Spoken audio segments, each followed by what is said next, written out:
ఖమ్మం జిల్లా కల్లూరులో తిరుమల తిరుపతి దేవస్థానం కళ్యాణ మండపాన్ని కాంగ్రెస్ రాష్ట్ర నాయకులు మట్టా దయానంద్, ఏఎంసీ చైర్మన్ భాగం నీరజాదేవి పునఃప్రారంభించారు. ఈ సందర్భంగా ప్రత్యేక పూజలు నిర్వహించి జ్యోతి ప్రజ్వలన చేసి శాలువాలతో ఘనంగా సన్మానించారు. ఈ సందర్భంగా వారు మాట్లాడుతూ ప్రతి సామాన్యుడికి టీటీడీ కళ్యాణ మండపం అందుబాటులోకి వచ్చిందని అన్నారు. సామాన్యులకు కూడా అందుబాటు ధరలతో ఉండే ఈ మండపాన్ని ప్రతి ఒక్కరూ వినియోగించుకోవాలని కోరారు. వివాహాది శుభకార్యాలు, చిన్న చిన్న ఫంక్షన్లకు అందరూ ఉపయోగించుకోవాలని కోరారు.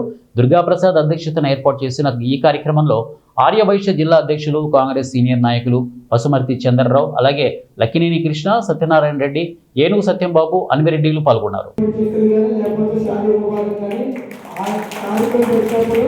ప్రతి గ్రామం నుంచి ప్రతి దగ్గర కూడా ఈ కళ్యాణ మండపం వస్తారు. డెఫినెట్గా ఇది ఫ్యూచర్లో మీకు మంచి ఆదాయ వనరుగా మిగులుతుందని చెప్పి భావిస్తున్నాను. ఎందుకంటే ఇప్పుడు దాకా దీంట్లో ఇక్కడ టీటీడీ కళ్యాణ మండపం ఉంది, దీన్ని రెంట్కి ఇస్తారని చాలా మంది తెలియదు. కానీ ఈరోజు మన వాళ్ళందరూ కూడా ఉన్నారు. ఈ ఫోటోలన్నీ కూడా ఫేస్బుక్లో, వాట్సాప్లో పెడతారు కాబట్టి అందరికీ ఇక్కడ కళ్యాణం తెలిసిపోతుంది.